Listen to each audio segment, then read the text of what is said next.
tentang lembaga keuangan. Terus aku bingung, bank umum itu apa sih dan kenapa bisa disebut bank umum? Oh, gampang itu disebut umum karena layanan itu terbuka buat siapa aja, bukan cuma buat anggota atau kelompok tertentu. Fungsinya yang ngumpulin dana dari masyarakat, lalu disalurkan kembali lewat kartu pinjaman atau kartu kredit.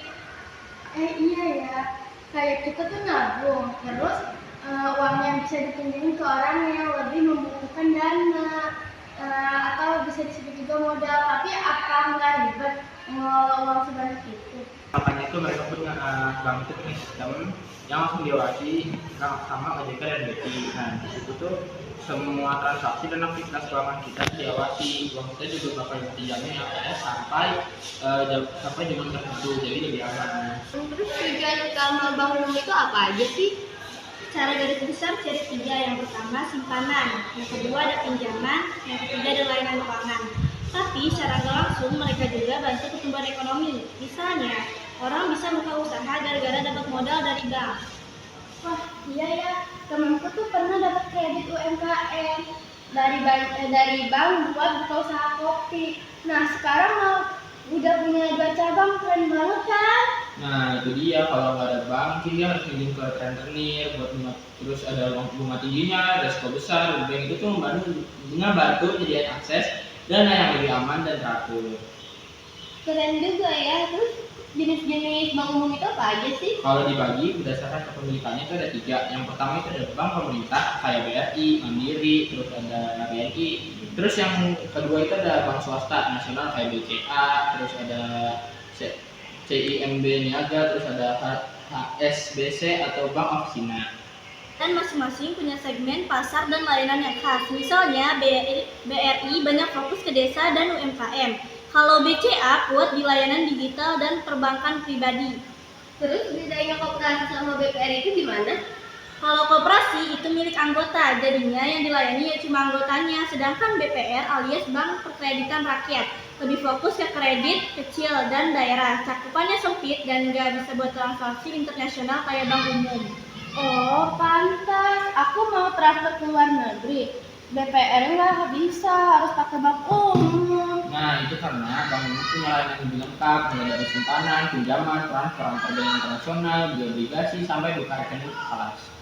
Ngomongin layanan, sekarang apa aja sih layanan bank umum? Macam-macam ada. Yang pertama ada tabungan. Nah, tabungan itu bisa buat nyimpan uang harian. Itu ada deposito kayak tabungan, tapi bisa diambil sewaktu-waktu, bunganya juga lebih tinggi. Nah, ketiga itu ada GoTo. Biasanya buat bisnis bisa biar transaksi bisa lewat cek atau biaya. Terus yang ketiga itu ada yang keempat itu ada kredit pinjaman buat usaha, rumah, kendaraan dan lain-lain. Aku sih paling sering pakai mobil banking. Nah, dari bayar listrik, terus belanja online, transfer, semua dari HP. Terus juga aku nggak pernah ke ATM sekarang. Iya ya, bank sekarang juga makin digital. Ada internet banking, mobile banking, ATM setiap hari, dan QRIS. Jadi bayar tinggal scan doang. Transformasi digital ini penting banget. Bank umum sekarang bukan cuma nyimpan duit, tapi bantu kita kelola keuangan harian juga. Benar, apa sendiri mulai pakai fitur auto debit buat nabung rutin. Jadi tiap awal bulan langsung kepotong dan langsung dari deposito. Aku juga dan sekarang banyak bank yang kasih promo cashback atau diskon kalau pakai QRIS. Nah, mereka hemat juga sih. Hehehe. Seru juga ya kalau dipakai pikir-pikir, bank umum tuh deket banget sama kehidupan kita sehari-hari, tapi kadang kita nggak sadar fungsi besarnya. Makanya penting buat ngerti cara kerjanya supaya kita bisa manfaatin semua layanan dengan bijak. Nggak cuma sekedar nabung doang. Ngomong-ngomong soal QRIS, tadi aku pernah lo bayar pakai bayar parkir pakai QRIS, cepet banget. Tadi aku mikir ke depannya bank umum bakal kayak gimana ya? Wah, ke depan Bank Umum bakal makin digital sih. Sekarang aja udah ada open banking, jadi aplikasi bisa terhubung langsung ke rekening bank kita lewat sistem API.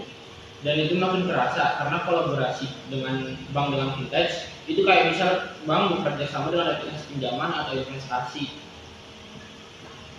Aku pernah tuh buka reksadana lewat aplikasi, tapi ternyata duitnya disimpan.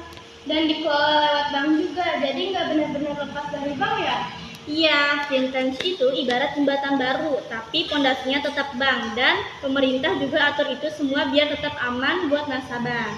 Tapi itu bikin aku makin waspada sih, kalau ada data kita yang bocor gimana? Makanya penting banget buat jaga keamanan digital. Jangan asal login di wifi publik, pastiin pakai OTP dan aktifkan notifikasi transaksi.